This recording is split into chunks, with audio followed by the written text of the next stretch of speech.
forecast, things looking crazy. A storm on the horizon, the pressure is low. Gotta get moving, put on a show. The news is all buzzing, state of alert, but we've got a plan, we're ready to work. Emergency Management Associates, we're here for the crisis, we're here for the fates. From the first sign of trouble to the all clear sign, we're on the front lines, we're one of a kind. Emergency Management Associates, we're the calm in the chaos, we're opening gates, connecting the dots and making the calls. We're picking you up when you're starting to fall.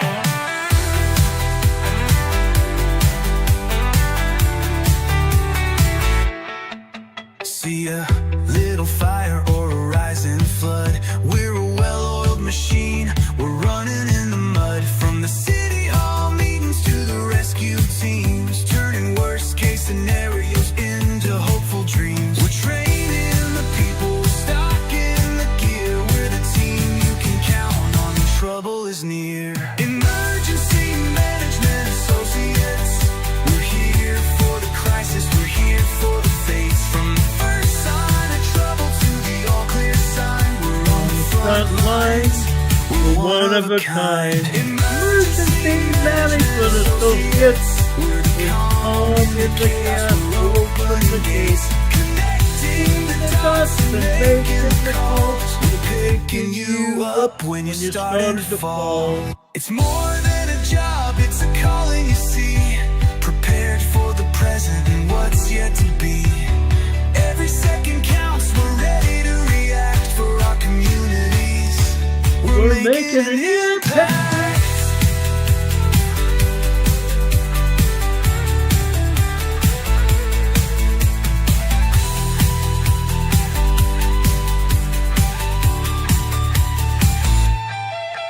Emergency Management Associates, we're here for the crisis, we're here for the fates. From the first sign of trouble to the all clear sign, we're on the front lines, we're one of a kind. Emergency Management Associates, we're the calm in the chaos, we're opening the gates, connecting the dots and making the calls. We're picking you up when you're starting to fall. picking you up, we're ready to go. Let's get this show on the road. Emergency Management Associates is on the air, guys. Welcome to our show tonight. We're glad to have you here. Thank you for being here, guys. We appreciate it. We're coming to you from the Area Command, 392 miles west of Kitty Hawk Beach, North Carolina. Welcome to Emergency Management Associates. My name's Ron Tyler. Thank you for being here. Guys, I'm an emergency management professional. I've been talking about all kinds of things that affect each and every one of our lives throughout our time, almost now 7 years on the air. Tonight, I'm not going to be talking about earthquakes like I said I was going to last night. What I'm going to tell you is this. The agencies are not giving us any information. Whenever I tried to get into the Pacific Northwest Seismic Network today, I was booted out. And when I was let back in, they hardly had any information at all. I'm going to wait till about the middle of the night tonight and pull up information to show you tomorrow evening. I promise you that. Tomorrow evening, we'll talk about earthquakes in the Pacific Northwest. Guys, we're going on from here. The first thing I want to talk about is Iran. Iran. What do you think is happening in Iran? I think everybody here needs to be understanding about what's going on in Iran. Iran regime has been executing people. The people in Iran have been revolting against Islamic regime. Only 30% of the people in Iran are Muslim. The rest of them are all different kinds of religions. The Muslim people don't like that. Khomeini, who's been in charge of the Muslim regime, has now defected to, we believe, either a bunker somewhere in Iran or into Russia. Okay? But the regime is still in power. Today they were to execute probably 1,000 people. We don't know for sure what they've done today. We don't have any real info out of Iran today, but they threatened that yesterday. What President Trump has done today, I'm going to tell you. President Trump issued a warning to Iran. Give up. Stop your execution. Stop going out there and shooting protesters. The regime has killed over 2,000 people already, possibly more. People up and revolted. President Trump put up a warning to Iranian regime right now. You need to pay attention and not do what you're doing. He's ordered them that they need to make sure that they are prepared. Make sure you are prepared. What does that tell us? What is the last time when President Trump issued a warning to Iran that they need to be prepared? We went in with Israel and annihilated their military capabilities and annihilated their nuclear weapon facilities. We don't know whether President Trump is going to go in Iran now, whether he's going to go there or not, but he's warned them. He's warned them very strongly to be prepared for what's going to happen. Okay? That's where we're at in Iran. President Trump has also, like I said last night, warned Mexico. We've had ground troops in Mexico going after the cartels. There's open war against the cartels in Mexico. President Trump told Venezuela when he took Maduro out, even before he took Maduro out, we're not going to tolerate any more drugs in our country. But Maduro and his Venezuelan Navy sent boatloads of drugs towards the United States. We sunk 14 of their boats. Now we're off the coast of Venezuela, patrolling the coastline. Okay?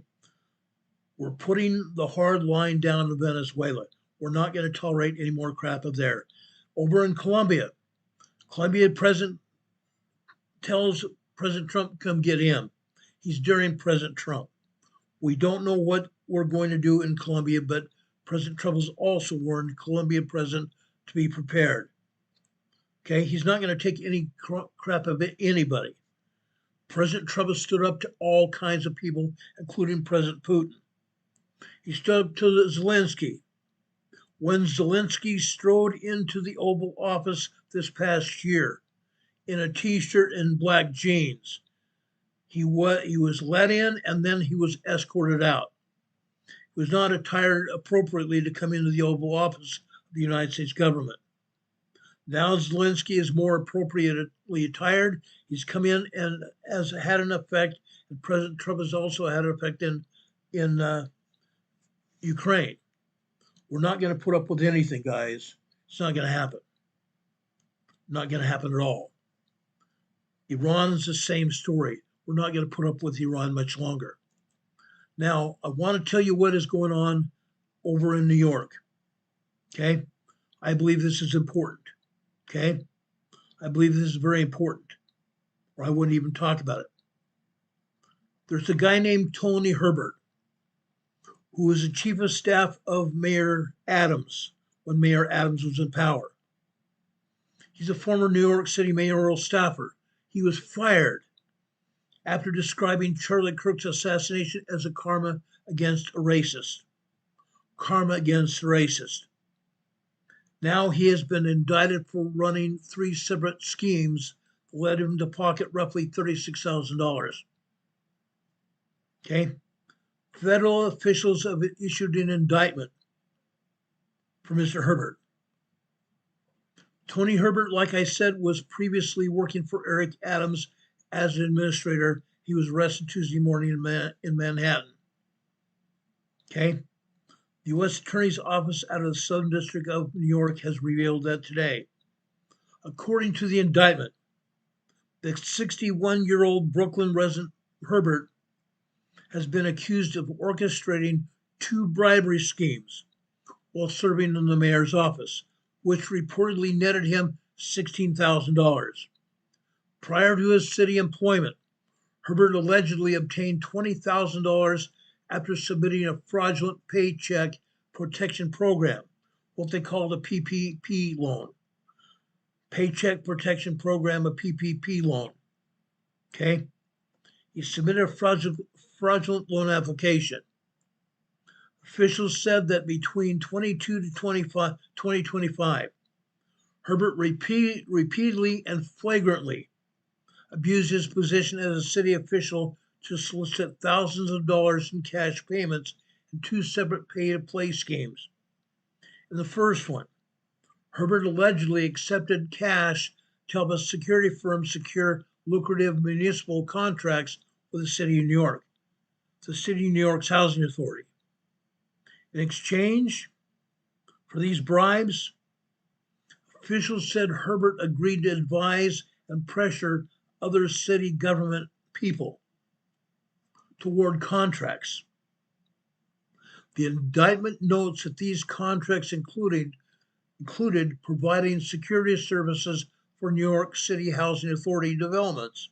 Yeah, security contracts for housing authority developments, like a private police force for the housing authority. As alleged, at a time when Anthony Herbert was serving as a City Hall's liaison to the city public housing residents, he engaged in blatant pay-to-play schemes to enrich himself. U.S. Attorney Jay Clayton is going on with this. Okay? In the second scheme, Mr. Herbert allegedly pressured city officials to approve payments to a funeral home director under a financial assistance program designed to cover burial services for low-income families. In exchange for steering those payments, Herbert allegedly received thousands of dollars in kickbacks from the funeral home director. Now, it's alleged that Anthony Herbert used his position in the New York City mayor's office to create a side hustle of bribery and fraud.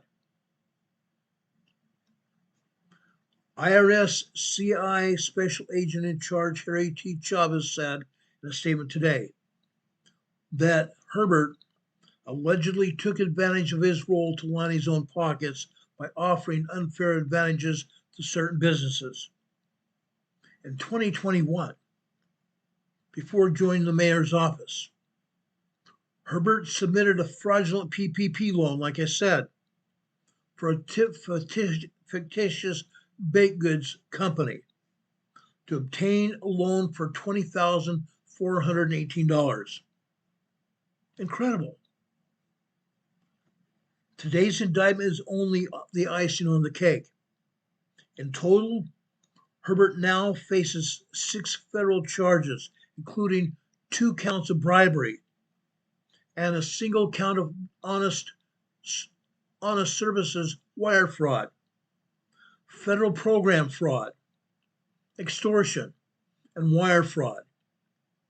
Each individual count he faces carries a maximum prison sentence of between 10 and 20 years. 10 and 20 years. That means he could face life imprisonment for all 6 charges. Herbert was fired from his City Hall position last year for making controversial remarks concerning the killing of Charlie Kirk. In a Facebook post, he wrote, "You hit the nail right on the head, or should I say racist." He later posted a video defending his comments, saying he did not regret it and adding, "Unfortunately, karma has come to collect." Both the initial post and the response video were removed shortly afterwards. Mr. Herbert is a bad man. Now he's going to be facing indictments and a time in court to try to defend himself, and he's going to go to prison. That's what you get for doing what you did. Over in Minneapolis, good old Mayor Freya is back at it again. Okay? Minneapolis Mayor Freya is saying ICE got what it deserved. That's interesting. ICE got what it deserved. He told ICE this past Thursday, get the F out of Minneapolis. Frey accused ICE of creating chaos as federal immigration operations continued across the city. They're even more serious now. ICE now has over 3,000 people, 3,000 agents in Minneapolis alone. 3,000 agents in Minneapolis alone, not to include National Guard troops. 1,000 National Guard troops got called in to protect ICE now. ICE is still facing all kinds of protests going on. All kinds of protests going on. It's ongoing. It's not stopping. It's literally not stopping. These guys don't get it. They don't get it. We're going to talk about that also here. Okay? Minneapolis Mayor Jacob Frey insists protests across the city have remained peaceful. Does this look peaceful? Does this picture look peaceful? This was yesterday. Frey insists the protests across Minneapolis have remained peaceful following the shooting of Renee Good last Wednesday. He said, "We have had perhaps tens of thousands of people peacefully protesting in the streets. Yea, they are going to stand up for their neighbors. Since last Wednesday, protests have erupted in Minneapolis and across the nation. Chicago, New York, Los Angeles, and Texas, all across this nation. Local officials such as Frey have slammed the officers' actions. Meanwhile, federal officials, including members of the Trump administration, have solidly stood behind ICE. And this man is still saying that the agent acted in defiance of his authority. But the federal government and myself are still saying, and I am standing up swearing to you with my right hand raised in the air, that this agent, I believe, acted in good faith, in self-defense. In self-defense. Now, Frey says that's not in self-defense at all. Okay? He said he labeled Good's actions leading up to the shooting as everything but that. I'm still saying that Good's actions with her vehicle was an act of terrorism, just as President Trump has said. Several Democrats have rejected that self-defense claim. Mayor Frey is a Democrat himself. He said he does not support abolishing ICE. However, he said he absolutely opposes the way that the administration is conducting themselves with this incident. Minneapolis Mayor Jacob Frey is refusing to retract his calls for immigration and customs enforcement to get the F out of Minneapolis. The protests are continuing. The shooting death of Renee Nicole Good has drawn national attention to Minnesota. And I'm telling you right now, I'm going to stand up for what ICE has done. I'm going to stand up for our President of the United States as well. Okay? Frey's comments come as federal agents continue their immigration operations across Minneapolis and other states. While protests have led to repeated confrontations between demonstrators and federal authorities. The Minneapolis mayor says unconstitutional ICE conduct has been met with peaceful protests. This does not look like peaceful protests, guys. They are going out and spreading hate and discontent. Okay? They're blowing whistles. They're pounding drums. They're yelling. They're sounding off bullhorns and sirens. Mayor Frey has faced criticism following Republican leaders for his rhetoric in the hours after Good's death last week. Speaking at a press conference following the shooting, Frey said he believed the government was trying to spin this as an act of self-defense. When the conclusion is drawn by the government that's actually doing the investigation itself, it's much harder to trust the investigation, he says. Quote, we need to make sure that the American people can earn and gain that trust.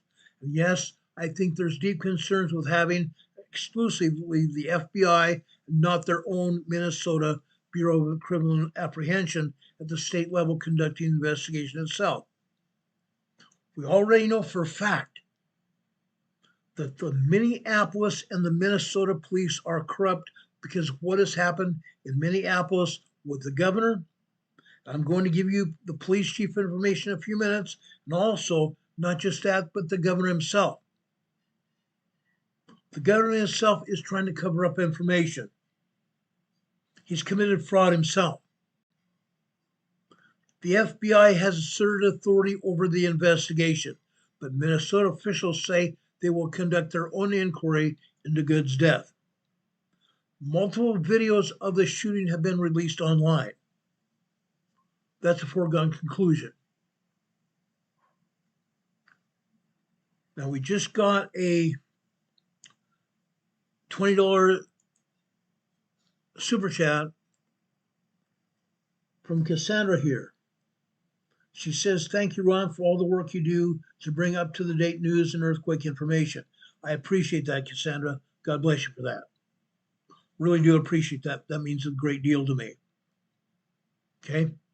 I just gave you an EMA sticker on your super chat, and I'm also giving you a thumbs up as well. Thank you for that. But guys, this isn't over.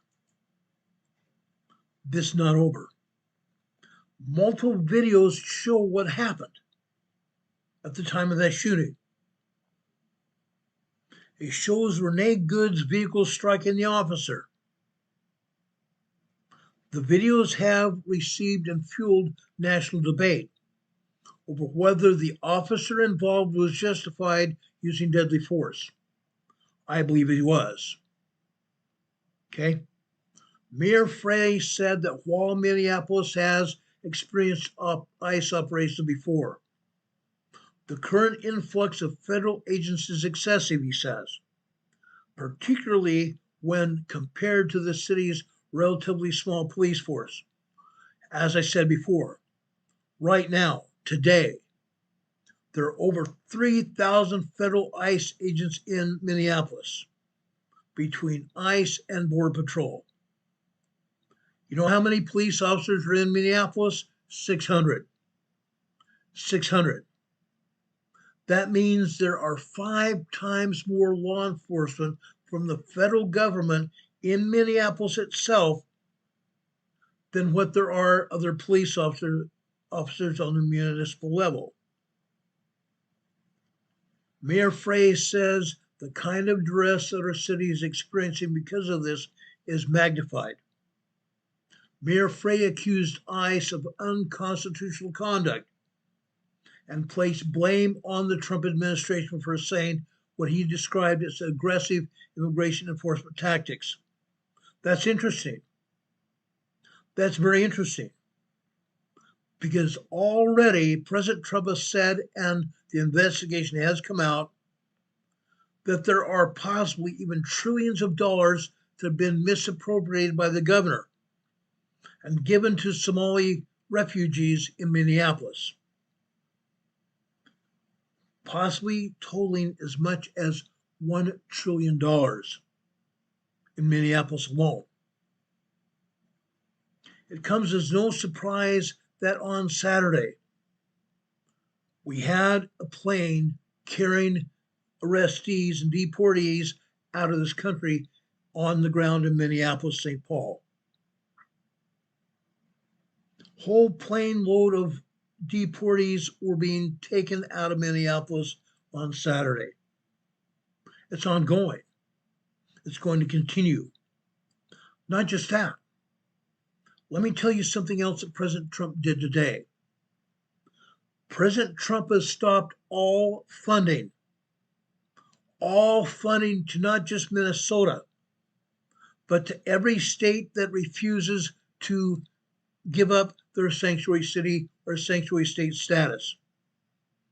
Any city or state that says it is a sanctuary state is going to lose federal funding. Federal funding for everything. How are the states going to continue? They can't. They can't possibly continue the way they're doing business. It's impossible. The states require federal funding to continue business. President Trump says it's not going to be business as usual as of today. It stops. Freya said that ICE has been around for decades. But so, he says, is their separation ordinance. What is new? What is new is the way that Trump administration is presently conducting themselves and conducting law enforcement business in Minnesota and all over this country. Not to be outdone, the protests, like I said, are continuing. There's someone else that's gone into the fray here, besides the mayor. Police Chief O'Hara's into the fray here. Police Chief Brian O'Hara from Minneapolis has warned that if this rhetoric continues and keeps escalating, we're headed towards yet another tragedy. Federal prosecutors resign over concerns as well. Federal prosecutors today resign their positions over concerns about the probe into the Minneapolis ICE shooting. The Deputy Attorney General said there was currently no basis for an investigation into the officer's actions by the Justice Department's Criminal Section of Civil Rights Division. The investigation is being treated as an assault on a federal officer, which federal law enforcement officer Ross, who shot the ammunition, was as a defense of an assault on a federal officer, in which law enforcement federal officer Ross is the victim of this incident, as opposed to Renee Good, that the left is promoting as a victim. Good is not the victim of this incident. There is currently no basis for a criminal civil rights investigation right now. There's somebody else that's gone into it as well. Who else do you think has gone into this? It's gone pretty far, in fact. Who else do you think has gotten into it? Congresswoman Ilhan Omar, herself a former Somali resident, who is now in the U.S. House of Representatives. She's committed all kinds of crimes, all kinds of criminal events since she came here in the United States, including marrying her own brother in order to gain citizenship into this country. After that, she divorced him and married another man. Now, in the last 3.5 years, she's been in office. When she first got into office, she had only made $65,000 a year. Now, she's a multimillionaire. How did she get the money? How did she get the money? Ilhan Omar is being ripped up the side for inciting violence after the Minneapolis ICE shooting. Make sure these people pay, she said. She screamed it out into the public. Make these people pay. During the Minneapolis protest, she said, we're going to make sure that these people pay for what they've done to us. Representative Ilhan Omar is on the ground in Minneapolis with left-wing protesters and is now facing backlash from what critics say she's encouraging violence. She's encouraging violence after 2 separate shooting events involving federal immigration agents, one in Portland, Oregon, and one in Minneapolis. She's been inciting violence over both those shootings. The shooting in Oregon had nothing to do with Somali residents. Had nothing to do. That was involving gang violence in Portland, Oregon. Tren de Aragua gang violence. And yes, you guessed it. She has been encouraging violence against ICE. She says, quote, we are going to show all of them the door out. We're going to make sure that these people pay for what they've done to us. Omar has been heard all over videos. You've probably seen him on YouTube. Omar can be heard saying to loud cheers while leading marches from the truck, we're going to commit ourselves to this resistance. Omar was referring to federal agents as terrorists, calling federal agents terrorists during this past weekend's protest in Minneapolis. She said, quote, enough is enough. Now, other senators and congressmen around Washington and other people in Minnesota are saying she's committed crimes by lying on her immigration papers. Now she's inciting violence against ICE and violence against the President of the United States. And yes, that's what she's done. A couple weeks ago, I heard her condemning President Trump and called for his head. ICE is just one more thing that she's done. Critics have pointed to comments that Omar's made in cable television interviews accusing ICE of murder and other things that she said this weekend while protesting in Minneapolis. Along with two other House members, she was seen on Monday on a video trying to visit a Minneapolis ICE detention facility, flanked by a horde of protesters and ICE hecklers. ICE did not allow her in. ICE officials did not allow her and her two people from Washington in the facility. The video showed Omar riding in the back of a pickup truck, leading protesters through Minneapolis streets and telling folks, we're going to make sure that these people pay for what they've done. Ilhan Omar, like I said, is accusing ICE officials of murder. She said, quote, ICE has been carrying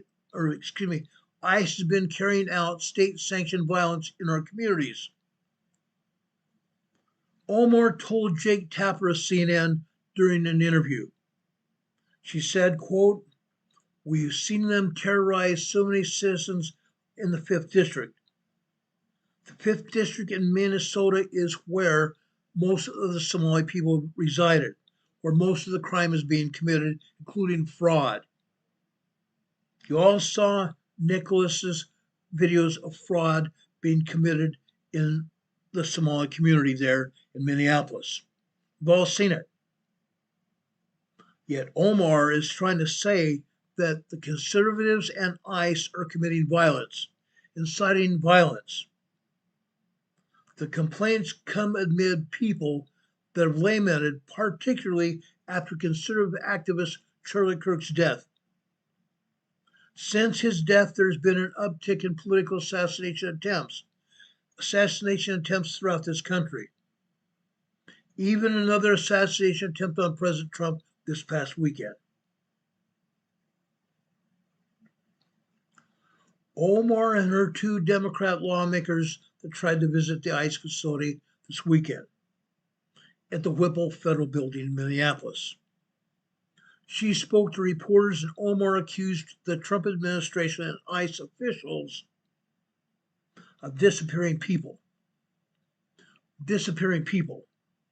while in the darkness at night.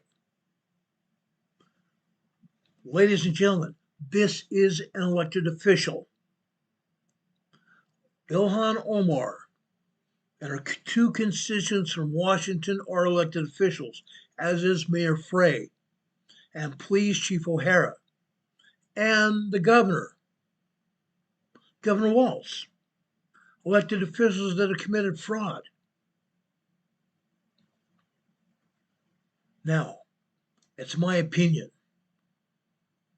But Officer Ross, who fired the shots and took out Good, I believe he's entitled to a due process event, meaning he's entitled to an investigation to clear his name. He's a member of law enforcement. But the elected Democrats are saying that they're going to continue spewing bile and prejudge his case. And Democrats are saying there's not going to be any ramifications. from them. James Gagliano, who's the director of the Pro Police Law Enforcement Legal Defense Fund, said that 92% of Democrats surveyed said the shooting was not justified. 92% of Democrats saying the shooting was not justified. But more than 3/4 of the Republicans, 77%, said it was justified. Now, Omar can work to change the laws if she disagrees with them. She hasn't and she won't. These federal agents are enforcing our laws that are passed by Congress. How irresponsible and reckless to make these unchallenged statements on television and radio. Conservative activist and media personality David Harris accused Omar of inciting violence towards federal officials, describing Congresswoman Ilhan Omar's rhetoric as lies. She's lying through her teeth. Assistant Secretary at the Department of Homeland Security Tricia McLaughlin called the accusation a lie, meant to demonize federal immigration officials. Conservative commentator Rogan O'Hanley said over the weekend, expel her from Congress. What have I been saying about Ilhan Omar for years now? Get her out of Congress. Get her out of this country. Just a few weeks ago, Ilhan Omar lost her seat on various committees in the House of Representatives because she's an illegal alien, posing as a resident of this country. Yes, she's a naturalized citizen. However, she's broken the law, which also then completely takes out her citizenship. By law, she should be deported. She should have her citizenship invalidated and deported out of this country. She continues to incite violence. She continues to go against our regulations and our rules and laws of this country. But now things have really gotten out of hand. We thought things were bad during the Biden administration. They've actually possibly gotten worse. Democrat House Minority Leader Chuck Schumer has also gotten back into this. Okay? He is planning on getting really heavily involved. Okay? He's saying that he's going to fly New York City cops into Minneapolis to stand up to immigration customs enforcement officers. Chuck Schumer is planning, he says, to fly New York City police to Minneapolis to confront ICE officers. Incredible. New York Senator Schumer says police officers nationwide tell him that ICE agents are totally untrained in police doctrine. Really? Really? I'm here to tell you. I went through a federal police academy. I went through a federal police academy myself. All federal law enforcement are very much trained in police doctrine, Mr. Schumer. All federal law enforcement officers are very well trained in police doctrine. Chuck Schumer has now stepped out of line. He stepped out of line. He cannot just take city law enforcement from Minneapolis or city law enforcement from New York and sit them in Minneapolis. Can't do it. Can't do it.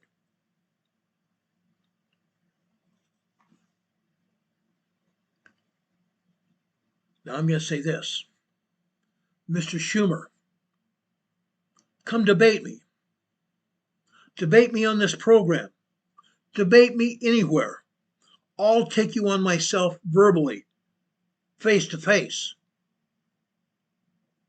I'm going to ask this, Chuck Schumer. Why haven't you taken a dozen Democrat senators, maybe a dozen New York City cops, and flown them to Minneapolis already? And stand there in the crowds and speak to the guys wearing masks. We brought people from how to operate a department. We brought people in Minneapolis to know how to run a department. Really? Really? I dare you. I dare you. Chuck Schumer's telling us that he's going to take New York cops to Minneapolis because they really know what law and order really means. Chuck Schumer, you're out of your mind. You were wrong. You were wrong. Federal law enforcement does know what they are doing. They've been there, done that. They've been there, done that. They've been through plenty of training. Anti-ICE protesters have broken out around this country, specifically in Minneapolis, and that's why there are problems there. That's why there are problems. I'm going to ask a question. Have you seen any Hispanic protesters in the crowd? Have you seen BLM protesters in the crowd? No. No, you haven't. All you have seen are protesters getting paid by George Soros and his ilk. George Soros and his ilk have done that. These people are paid protesters by their own admission. Incredible. Incredible. Most of them are just white people being paid to protest against immigration customs enforcement officers. You don't see them in Minneapolis arresting Hispanic people. They're there for a reason. They're there to arrest Somali people that are there that have committed fraud, that continue to commit fraud, that are in Minnesota illegally. They're in Minnesota illegally. One other thing. Yesterday, President Trump ended temporary status for Somali people in the United States. Their temporary status ends on March 17th. Between now and March 17th, people here in the United States from Somalia have to get out. Get out. Get out now while the getting's good. If you're here after March 17th, you're going to be arrested and deported immediately. You're not going to have another chance. You're not going to being given trial. You're not going to be given a trial. You're going to be arrested and deported immediately. So Somalia people, get out now. You're not going to have much more time. Get out now. Chuck Schumer is still claiming that he has spoken to police officers around the country. Quote, we've talked to police officers around this country and the police department in Minneapolis itself. And they know that these ICE agents are totally untrained police and police doctrine. They don't know what to do or how to do it. And it ends up even killing people and causing such mayhem as you've already seen. He said he knows that he is completely 100% right. Chuck Schumer is saying, quote, we need our officers, our police officers around this country to tell ICE, you don't know what the hell you're doing. You need real police training. Chuck Schumer said in an earlier conversation that Americans were appalled by what has been happening in cities with regard to ICE. He said they're taking American citizens who've done nothing wrong as they go through their life walking their kids to school, filling up their cars at EV gas stations. Really? EV stations. Only the Somali people that have committed fraud can own an EV vehicle, a vehicle that costs over $100,000. You don't see that very often. Only the Somali people that have committed fraud can afford these high-priced vehicles, sports cars.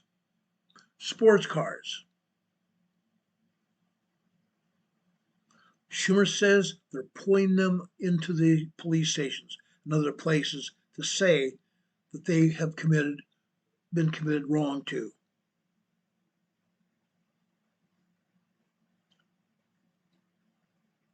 They don't tell them where they are when they arrest them, according to Schumer. Schumer says ICE doesn't tell them where they are. They don't tell them what they've been charged with. They don't tell them what they did wrong. If some of them get injured, they dump them off at a hospital emergency room without telling people who they are or what's happened. That's so much garbage. Chuck Schumer says Americans are outraged. The only thing they're outraged about is Chuck Schumer himself. He's an old, elderly man that doesn't know what he's talking about. He's out of his mind. Now I want to just briefly change this script here. Okay? G.D. Vance said this week that ICE has flipped the script on a sanctuary city and sanctuary city leaders as chaos erupted across Minnesota. Vice President Vance said this is dangerous. You're only seeing chaotic ICE raids in blue sanctuary cities where local officials are fighting against federal law enforcement. Vice President G.D. Vance and U.S. Immigrations and Customs Enforcement are flipping the scripts on sanctuary politicians and local leaders who have accused the agency of unleashing chaos on communities, saying it is the critics themselves and their rhetoric that is creating dangerous conditions. The vice president said that chaos is created by the leaders who would rather promote rioting in their streets rather than following the law. And everything stems from local leadership and their cooperation or non-cooperation with ICE. In cities and states where local leaders actively work with ICE to protect their communities from illegal criminal aliens, violent protests like those in Minnesota and Los Angeles. In areas where the leaders and the police officers work with ICE, these protests and violent actions don't occur, and operations proceed as planned. Vice President Vance said this after nearly a week of frequent and violent anti-ICE demonstrations in the wake of the fatal shooting of activist Renee Nicole Good in Minneapolis last Wednesday. As I said before, Renee Good was herself a protester. Prior to her committing assault on federal law enforcement, she had been out blowing a whistle, arguing violently, physically, and verbally with federal law enforcement. Yes, physically. There are pictures. There are drawings that she's put together. I think I have one of them on my device here. I'll show you. She's put together pictures. She's led protest meetings telling protesters what they can and can't do, what they should be doing to avoid ICE. It's incredible. She herself has been doing it. Okay? Let me show you this. This is important evidence here. She's been handing out these flyers like this. Flyers like this telling how protesters can be violent with ICE, physically touching and pushing federal law enforcement. Okay? You can see printing here. You can see printed here. Let me read this to you.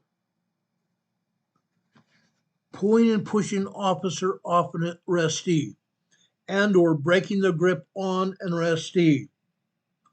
Often combined with a tactic, this tactic is probably the most risky and requires physical contact with a federal law enforcement officer, which could lead to assault on an officer charge or escalate the LEO response. If the police aren't using it, don't get involved. Yell, scream, holler, blow your whistle, and create other hate and discontent. Okay? They even have said hug the arrestee. Hug the arrestee and pull the arrestee out of ICE custody. Pull the arrestee out of the ICE custody by hugging the arrestee. Incredible. Yet she's been said that she's done nothing wrong. She's led this violence. And in fact, she drove her car into an ICE agent. We've seen it. We've seen it many times.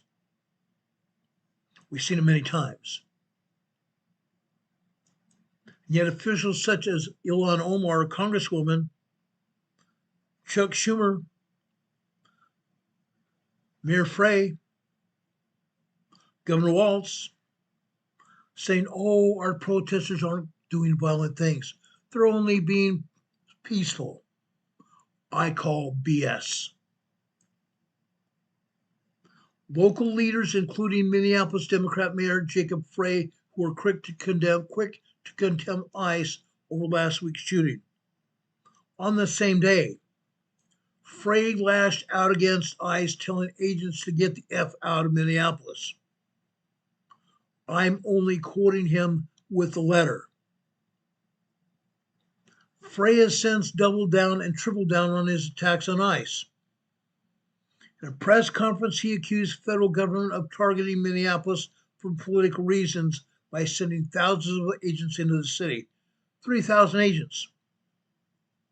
The reason that Minnesota and Minneapolis have been targeted is because you've got a Democrat governor, a Democrat attorney general, and you've got Democrat mayors. Yesterday, the Department of Homeland Security got involved. Assistant Secretary Tricia McLaughlin said that the federal government is surging agents to Minneapolis and other sanctuary cities because Minnesota law enforcement won't let us in their jails. Minnesota and other law enforcement agents won't let us in their jails. And the law enforcement agents in the jails are continuing to release these lawbreakers back into society. That is when ICE and other federal law enforcement have to go in and take them out of the society. Because your politicians and your police officers are releasing these people back into society after they've committed crimes, after they've killed people.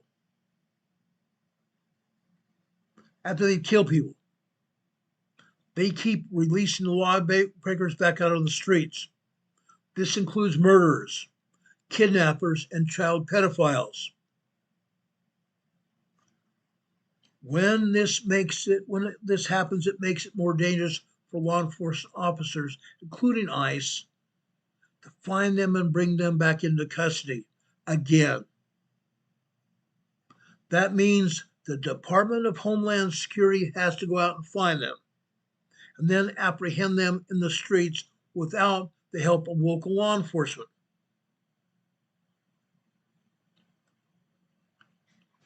Due to city and state sanctuary policies, not just in Minnesota, local law enforcement cannot answer calls for backup when our federal law enforcement are attacked, assaulted, and obstructed. Sanctuary policies are dangerous for all of our law enforcement officers, and they're dangerous for the entire community at large. All around this country and all around Minneapolis, the cities and counties and states have become more dangerous. There are currently 1,360 violent criminal illegals in Minnesota custody.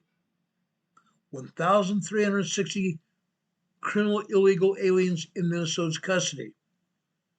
Those criminals could very well be put back out on the streets if Governor Tim Walz and Mayor Frey would stop these dumb, dangerous policies. The public and our federal law enforcement would be a lot safer. News media has reached out to the offices of Mayor Frey and Governor Walz for comment. I've also called them, but they were not immediately available for response. Now this just in. Yesterday, a Secret Service agent assigned to Vice President J.D. Vance is said to have leaked sensitive information about the Vice President's movements to the public. In a bombshell report, J.D. Vance's people, one of his own Secret Service agents assigned to his detail to protect him, leaked sensitive data. This was found out through James O'Keefe Media Group, a sting operation. James O'Keefe said he couldn't help himself. Unreal. A Secret Service agent couldn't help himself. Maybe talking to a pretty lady, a Tinder date. And this pretty lady got him to hand over his ID, his Secret Service ID, and everything. That's a little distraction. A little bit of a distraction here, isn't it? Maybe handing over his oil change receipt. Maybe his dinner receipt from last night. Oh, by the way, here's my law enforcement Secret Service ID. Yeah, that's what he did. Anyway, guys, let's get into this report. I'm going to give you the gist of what I know. Stephen Miller, who is an assistant to the President of the United States, said this just 3 days ago on the 10th of January, 4 days ago now. What do you think about this? Stephen Miller said this, quote, in 10 days, justice will be fully restored and absolutely. In 10 days, justice will be restored. This was Stephen Miller's official account. What the heck?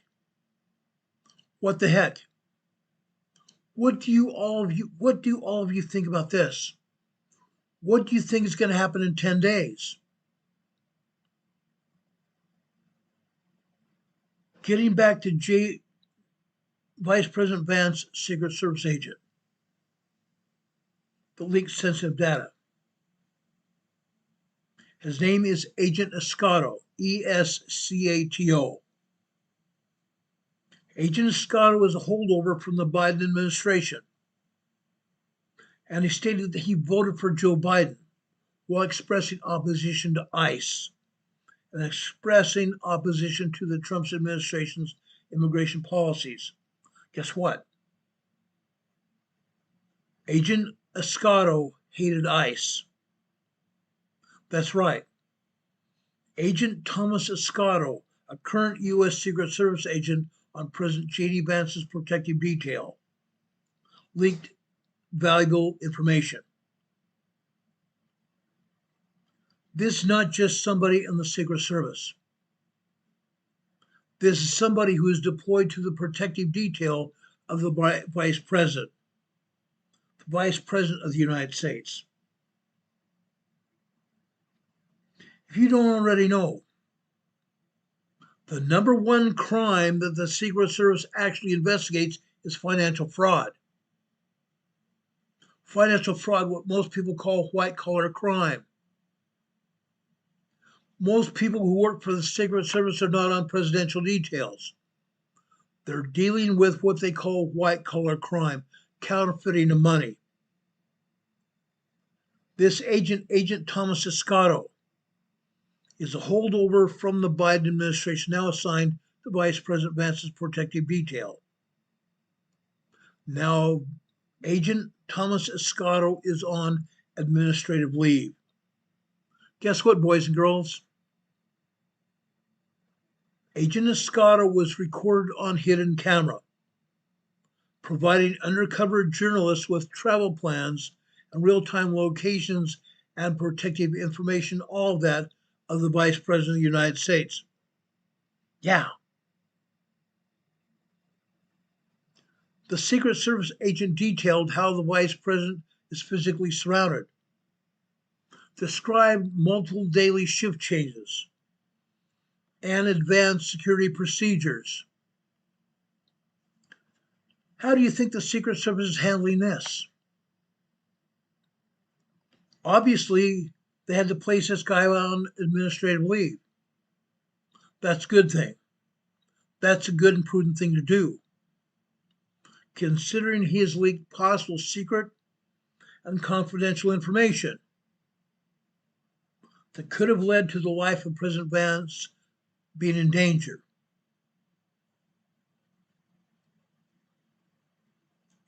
How do you think the Secret Service has responded to this? Do you think that they're dealing with it? Do you think they're dealing with it as a real problem here? What do you think they're doing? What do you guys think they're doing?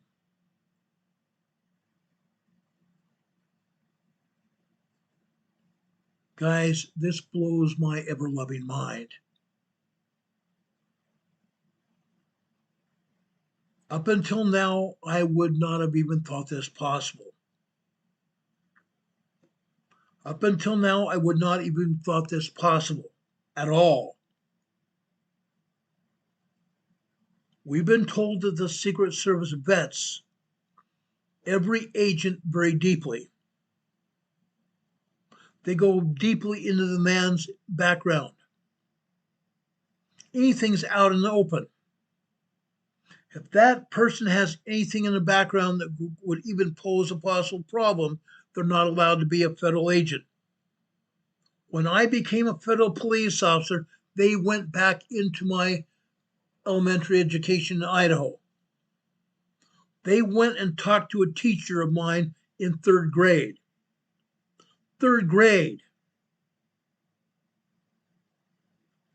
I was just a federal police officer. The Secret Service and the FBI even go deeper.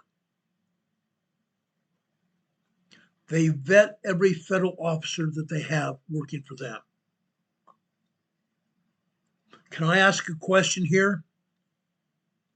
What happened with President Trump in Butler, Pennsylvania? In Butler, Pennsylvania, the Secret Service dropped the ball. The Secret Service brought in Homeland Security investigators and other operatives to be on the protection detail. If you remember what happened with President Trump, there was a woman in front of him trying to protect him. She was from Homeland Security Investigations, HSI. She was not a Secret Service agent. What happened with President Trump? What happened then with President Trump? What has happened with President Trump since? Somebody in Florida got next to his golf course that he was playing golf on. He nearly got shot there. Since then, there have been multiple attempts on his life. And now we have a Secret Service agent that's leaking details about President Vance. That Secret Service agent detailed how President Vance, Vice President Vance, was physically surrounded and disclosed advanced security procedures, in addition to advanced past movements. The agent revealed future travel plans sometimes days in advance. Soon-to-be former Agent Thomas Escato even sent images from Air Force Two while on board with the Vice President. Interesting. No, folks, it's even worse. It's worse than that. I want you to know what happened next. As I said, the investigation was done on this agent by James O'Keefe from O'Keefe Media. He exposed the Secret Service agent. I'm not kidding. The left wing of the party are saying that the agent was manipulated. Really?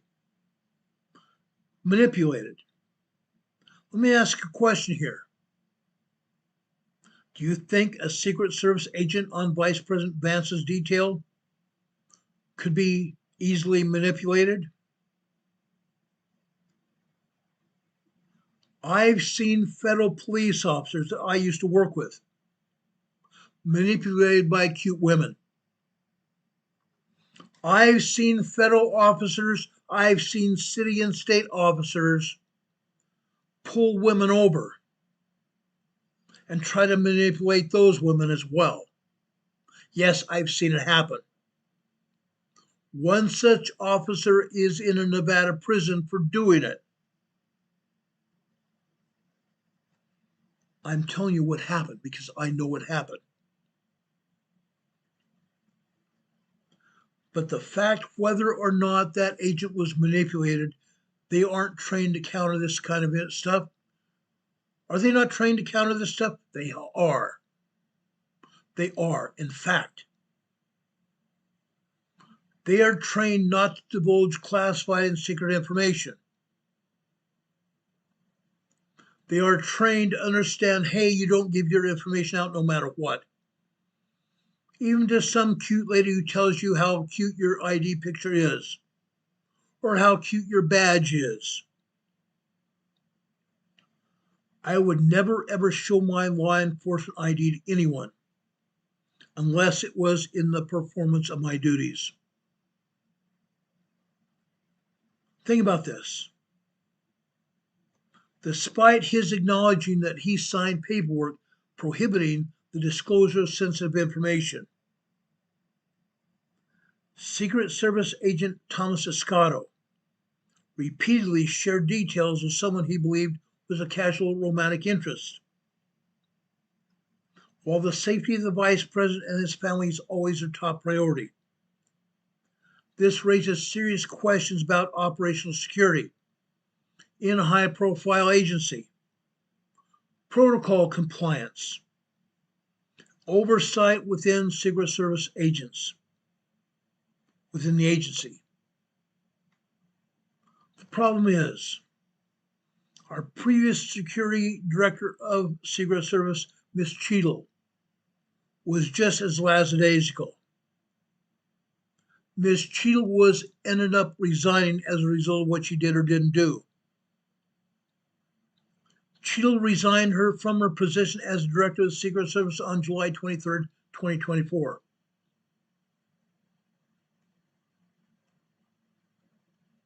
She had resigned because she was not doing her job.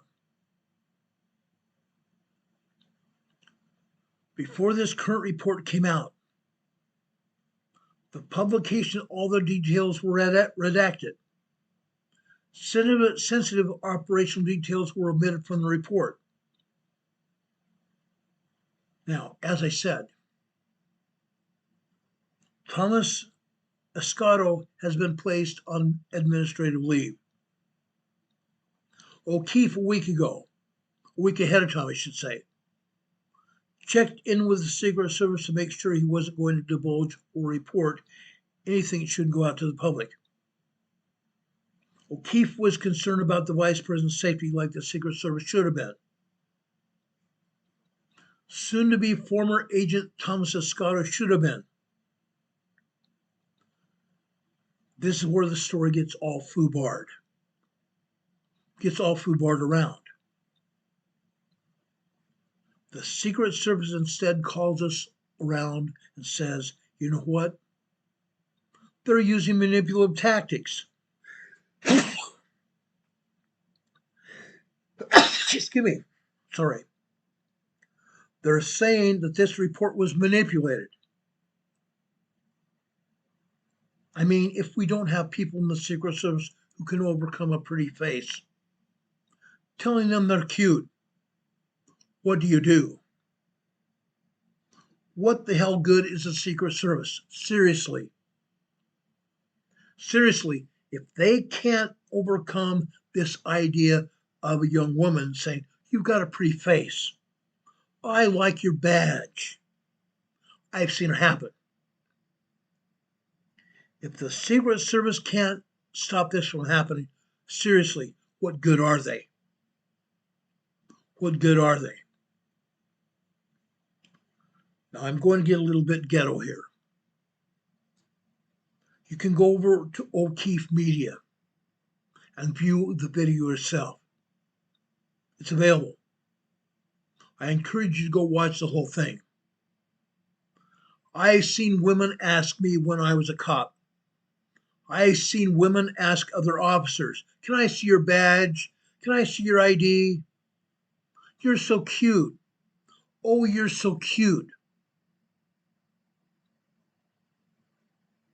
A current Secret Service agent on Vice President Vance's security detail, always like walking. The girl asked, where are you? If this were you, would you give $1 million to that person? Or give away vital, high-level security information to anyone, regardless of whether or not they were an undercover journalist?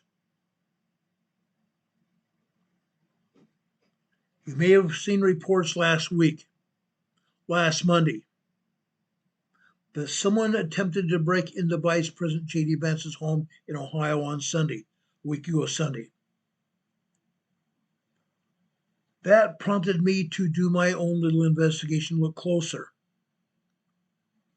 What I found during my own short investigation was that an agent inside Vice President Vance's detail was actually revealing to a total stranger that the Vice President will be visiting his home in Ohio days ahead of time.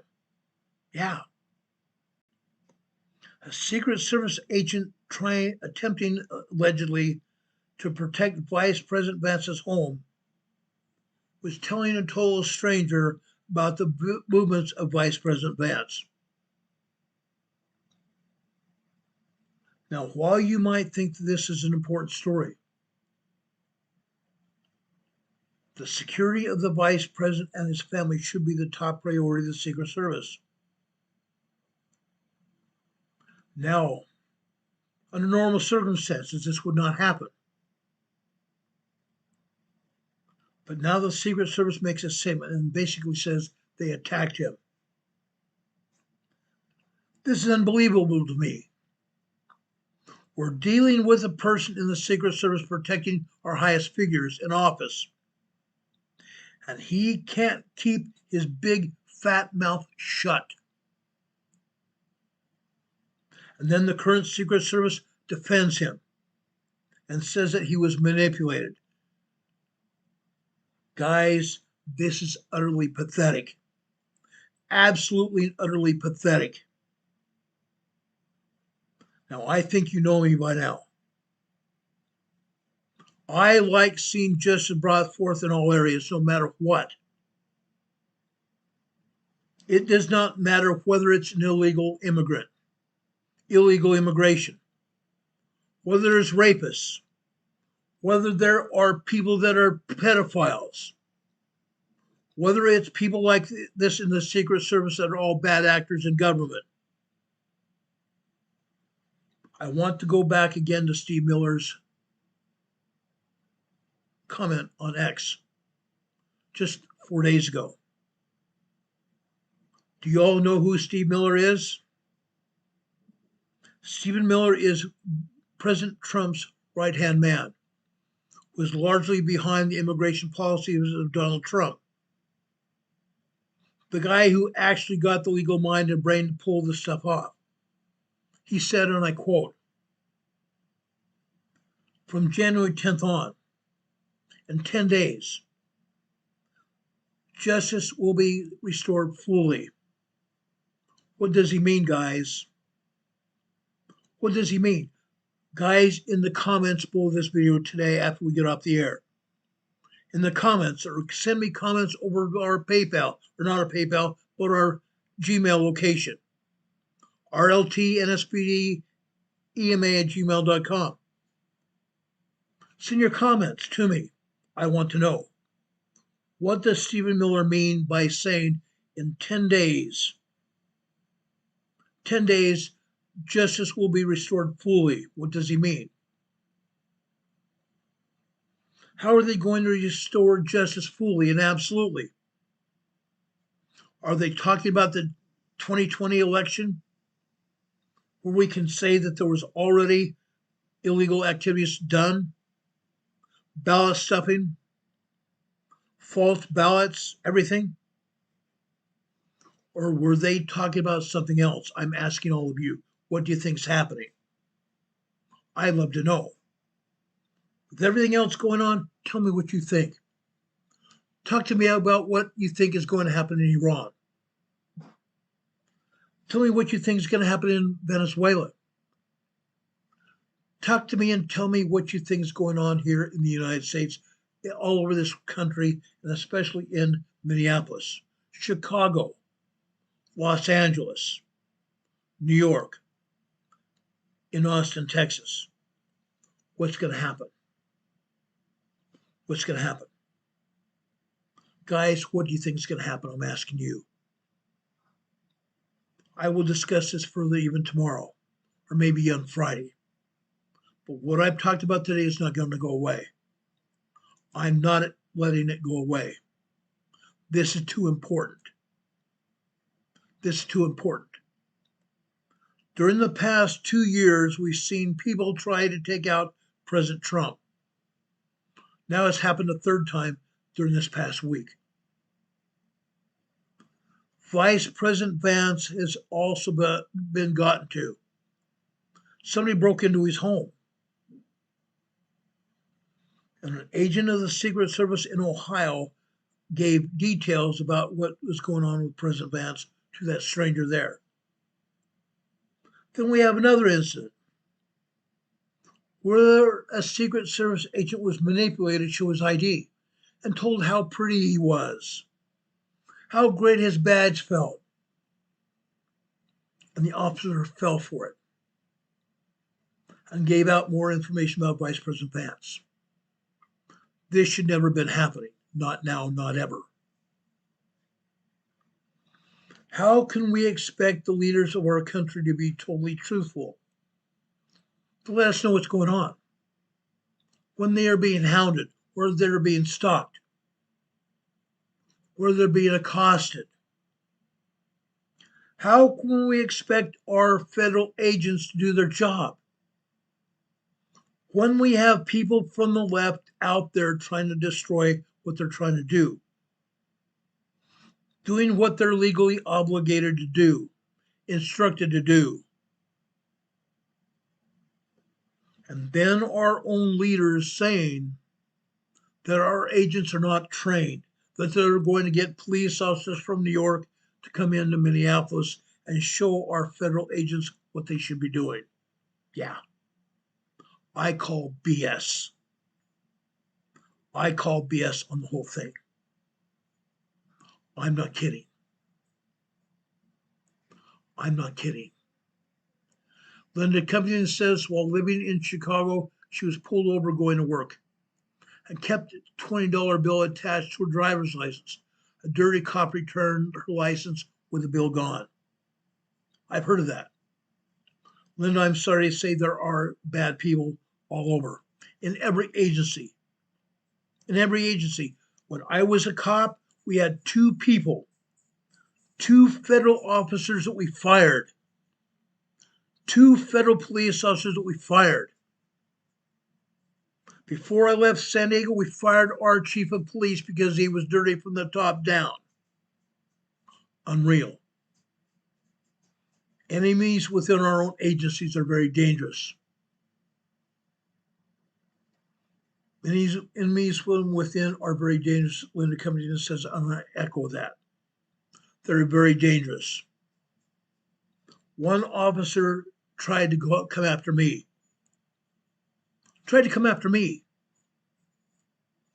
After he was fired, terminated, guess what that officer did? That officer came back to me and asked me for a recommendation for him to get a job. I said to pack sand. I told that former officer to pack sand. He wasn't worthy of a recommendation from me or anybody else. It was bad news. Bad news. Another officer that I got fired, that I helped get fired, after I left San Diego, he was rehired. When he was fired, he was a sergeant. He'd been promoted to a sergeant when he was fired. When he came back after I left San Diego, he was made a lieutenant. Yeah, a dirty cop. Came back and was made a lieutenant. This time a very high supervisor. Should never have been happening. Never happened. Incredible. Never should have happened. Guys, we have enemies within our own government. We have enemies all over us. It's no wonder our cities and towns are in such struggle, such dangerous struggle. Incredible. Guys, as I have said before, we need to turn to God. God is the only way out of this. We need to turn to God. We need to be ready. We need to turn to God. Okay? Study your scriptures. Study your scriptures and pray to God and ask if what you read is not true. I'm telling you guys, if you study the scriptures and you read and ask God himself, you're going to get that beautiful feeling within you. You're going to get that warm feeling within you from the Holy Ghost, telling you what is true and what isn't. I have a firm testimony of the truthfulness of the gospel of Jesus Christ. Find out yourself. Find out yourself, guys. As we said before, stand ye in holy places. Stand ye in holy places and be not moved until the day of the Lord come. For behold, it cometh quickly, saith the Lord God. Amen. Brothers and sisters, please pray for yourselves and find out for yourself. Then we need ourselves to stand up for what we believe is true. May God be with you this day and always. God be with you this day and always. God be with you until we meet again. Guys, we will be back on the air sometime after 4 p.m. tomorrow evening, between 4 and 5 p.m. tomorrow evening, with another episode of Emergency Management Associates. And tomorrow we will talk about earthquakes in the Pacific Northwest. God be with you until we meet again. We'll see you on the other side. Have a good night, everyone. God bless you. Thank you for being here. We'll see you soon. God bless.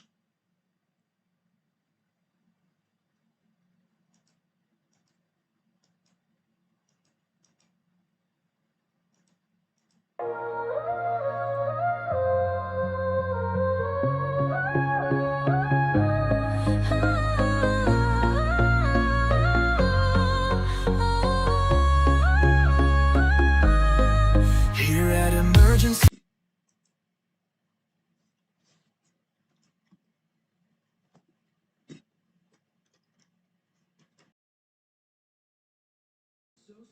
We're dedicated and true, bringing you the essential knowledge, helping you see things through. From disaster preparedness to navigating recovery's embrace, we're here to guide you in every unpredictable time and place. We break down the complex, make it easy to grasp.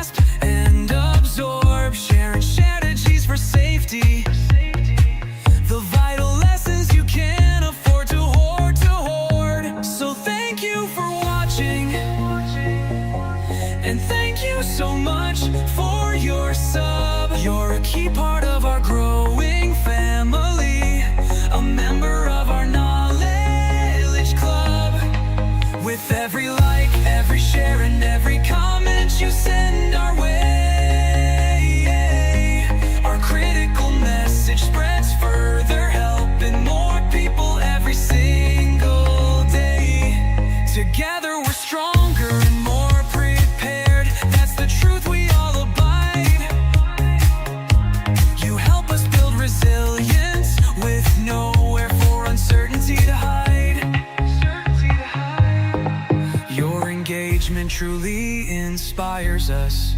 Your feedback acts as a guiding light, helping us continually grow and making our channel's future bright. We're always learning, always striving to be better. Bring you the most up-to-date information, no matter the weather. Emergency Management Associates is here for you now and forever, it's true. Keep watching, keep learning,